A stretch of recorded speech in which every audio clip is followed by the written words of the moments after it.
My point is to tell you this: don't be scared. Don't think small. Think big. Always try to think about something you can do.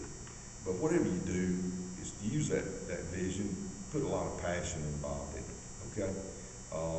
I just think we have a wonderful town. Great opportunities.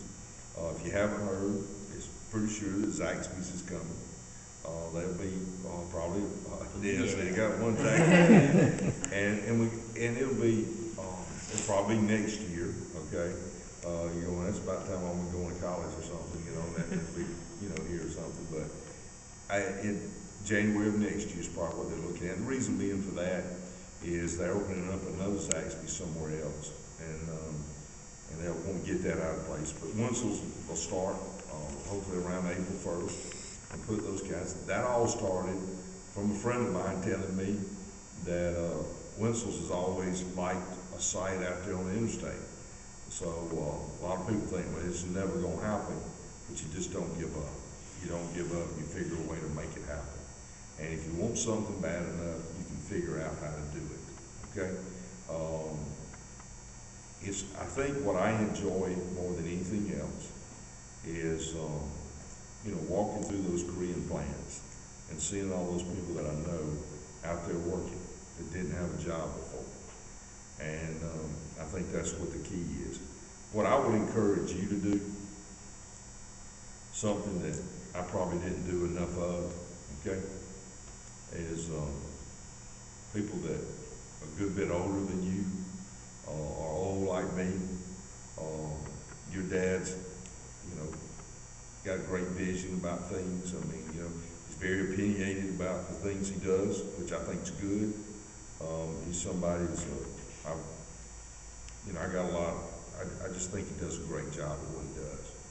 My point to you is this: give this vision, get this stuff out there, listen to people that are older, find out what works, and then put it in place. A few weeks ago, the gentleman that built Fordell Academy, I don't know if you know this or not, he did it, was a guy by the name of Mr. Elisha Poole, and he built it in 3 months. That'll be a big picture of him up here somewhere. I went to see him a few weeks ago. Mr. Elisha's in his 90s now. He said, "Well, you come to see me for?" I came, I said, "I come to see somebody that's been around a long time. The scenery will change. I want to know how you think we're doing. How are we doing as a city? Tell me how am I doing? Where do you think we need to go next? Are we going about it the right way?" And he said, "Really?" He said, "You came and," he said, "Well, I guess I am the old timer." I said, "Yes, sir, you are. You're the old timer." But I picked his brain. Do you follow what I'm saying? I wish my daddy was still here. I wish my granddaddy was still here. I don't really know what to tell you to do, but I might know what to tell you not to do, okay? And that's not all bad either. But, you get that, and that's how you get those ideas and that passion and that vision of what you want to do. And the best thing about it is you can make a difference. Because my motto has always been this: if you need to leave this better, you need to leave this country or place, or you need to leave it better than you found it. Give something to it. Because I believe that's the most important thing. We all believe in God. We believe that Jesus Christ died on the cross for our sins. All of us believe that. I know I do. But at the same time, you want it when they lay in that casket and your time's come, I want somebody to say, "Hey, he left this place better than he found it." And I just think that's pretty neat. I don't think how much money you got, or what kind of house you got, or what kind of car you drive, or even whether you're an Auburn fan or an Alabama fan, okay? None of that really matters, okay? It really doesn't matter. But it does matter that you leave it better than you found it. That's pretty much the way I look at it. I'll be glad to talk about anything you want to talk about, but I think I learned a lot from Dr. Bronner. I learned about vision, tell you another real quick story he told me. He said, boy, he said, you know what you got going on in Greenville? And I said, no, sir, I guess not. He said, you got an interstate driving right down the middle of your town. He said, you need to try to figure out to get as many people off that interstate, let them get back on that interstate, and you get some of their money. He said, that's how you're going to make your town successful, is that interstate. And I thought, first term city councilman, I thought, you know, I ain't never looked at it that way. It's pretty simple. I want to mention one other thing too. Relationships. Building relationships with people. I'm not real smart. I'm really not. It's not what you know, it's who you know sometimes. Most of the time. I build relationships. I build a relationship with Dr. Bronner. He's my friend. He likes me, and I like him. We talk to one another. He's impressed with what I've done, and I'm definitely impressed with what he's done. How does he help me? Let me give you a quick story. This is unbelievable. When Ivan came through, 2004, whatever it was, I think it was. Does that sound right? 2004, when Ivan came through, it just destroyed this town. I mean, there were trees, thousands of trees. I mean, I was one of these guys that said, Hurricane Arrow come up here, don't worry about it, it's down there on the coast. I didn't sleep in, because I was on the phone with WSFA all night. But I walk out the next day and I'm looking, oh my, and I get up in a helicopter and this place is destroyed. Well, I had this guy call me. And I hadn't talked to him in years. He built the golf course. He built all the golf courses. He moved all the dirt. He was out of Miami. He calls me on my cell phone. And I hadn't talked to him close to 15 years. And he says, I can help you. He said, I can help you clean your town up. I said, really? Of course, I got people, everybody telling me that because everybody wants to make money off of it. And I said, well, tell me what you can do. He said, well, if you'll let me, he said, I can bring my company in and clean your town up. I'm thinking, how much is this going to cost? He said, and I can get it paid for free. I said, do what? He said, you get it paid for? Because we didn't know what to do. We'd never had anything like that happen. I didn't know what to do. But that relationship I had, I built a relationship, and he called me up. And we'd already estimated it was going to cost $800,000 to clean just the debris up, the stuff around town, the trees through the roofs and all this.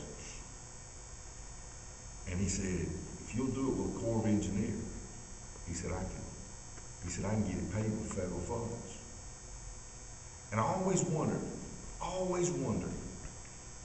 how in the world did that guy end up calling me after all these years? I was surprised. I mean, I only met him like 2 or 3 times. Well, a few weeks ago, they're writing a book about Dr. Bronner and the Robert Trent Jones Trail. And a guy had asked me to come down to Fairhope and tell him my story about the trail. So I go down there, and I had another friend, relationship that was involved in the golf course being built. So I called him and said, how about come to dinner with us? Janice went with me, we all went to dinner. We were sitting there, and I was telling them, and I was telling him, I said, you know who helped me clean up after I? He said, oh yeah. He said, yeah. I said, I just couldn't believe he called. He said, you know how that happened? I said, I don't have a clue how that happened. He said, I was sitting in Dr. Bronner's office. He said, he called Dr. Bronner and he said, if you tell all the towns in South Alabama, we can help them clean it up. And Dr. Bronner said, look, I'm going to call the governor, but the governor probably not going to listen to me because it's politics. He said, I tell you what, I want you to make 2 phone calls for me, and I'm going to give you 2 numbers. I want you to take care of the mayor of Mobile and the mayor of Greenville, Alabama, and go talk to them. Because of my relationship with Dr. Bronner, is really, we saved, in that phone call, saved us $800,000. Never cost us a dime. Evergreen was waited months before they got cleaned up. Atmore, Monroe, all because of that relationship with David Bronner and that vision we had about it. Now, most people don't even know that story. I've just told a few. But it's an amazing story to me that after 20-something years, I finally figure out that this person helped me. Dr. Bronner never mentioned it to me. I've talked to him 500 times since then. So you never know who you're going to meet, that you develop that relationship, that down the road, they're going to be able to open a door or do something for you. I think that's a good story, okay? I think it really tells you about life and what it is. They'll understand it probably a little more. Later on, you're going to go, I think I know what that bald-headed guy was talking about, okay? So, I mean, it really makes a difference. So, all right, that's my big story. Any questions? Anything you want to ask me or anything you want to talk about that? It's just it's all about dreaming. It's all about that vision. Remember, everything happens for a reason. Make sure that most of you probably know my wife had an accident last July, right? Probably 500 yards from here. Laid on the side of the pool. When I got there, she was blue, purple from here up. She was gone. 3 doctors, 3 paramedics told me she was gone. Everybody thought she was gone, including me. But God didn't think she was gone. But another little quick story while you're looking, if there's ever any doubt in your life about what's on the other side, Janice can tell you. Because before I was about to make a speech in front of about 500 people at Baptist Hospital, she had just met the doctor that saved her life, put the chest tube in. She looked at me, sat in a wheelchair right before I was supposed to go up. She had this strange look. And I said, baby, what's wrong? She said, when am I going to see that other doctor? And I said, what other doctor? She said, that tall, gray-headed man with that long white coat on. He would get chill bumps. He was there every day. When am I going to see him? Because she's going to respirate for 6 days. And I just leaned back down and I said, baby, there was a tall, gray-headed man with a long white coat on. I said, that was God or it was an angel. But it wasn't no doctor in Baptist Hospital. When she started weeping,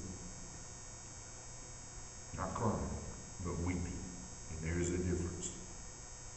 So if you wonder, we all believe this, but sometimes it's a little hard for us to get our hands around it because we don't know what's there. We read, we believe, but we can't put our hands on it. Well, she's been there. We've not talked about that since. She is ready to talk about it. She'll talk about it. Now, she's heard me tell the story, and she's cried again. But she's been there. She's seen it. And that affects her sometimes in weird ways. Okay? Why me? But everything happens for a reason. But I get to go home tonight, and she's going to be at the house. That's pretty neat. Pretty neat. So, it's true. You saw her face and you saw how she acted, how she asked the question. You'd have to know. Now, what did I have to do? I had to get up and speak in front of 500 people after I just found out who my wife saw. Okay? What was there to do? Nothing to do but to tell what just happened. And there wasn't a dry eye in the house. There's 500 people crying. Believe me. You might have seen a picture on the front page of the paper and they showing me with tears, and I'm sure somebody said, look at it. It was real. I don't care what they say. It was real. So I think what you're doing here is neat. It's important to continue to do things like this with your life. To listen to, I don't know what you got out of it tonight. I hope you got something out of it, but more than anything else is to help that mind be thinking about that. Because somebody might come in here and say one thing about this, but things like we're talking about, it might change your life all the way because there are paths that you go down, and there are people that come in front of you that help you get down the right path. There's a picture of a lady over there named Miss Morgan, who used to be the head medic. I know your dad knows her. She changed my life. or change my back here or something, okay? Alright, but she's a neat lady. I love seeing that picture. Because one of the things we don't do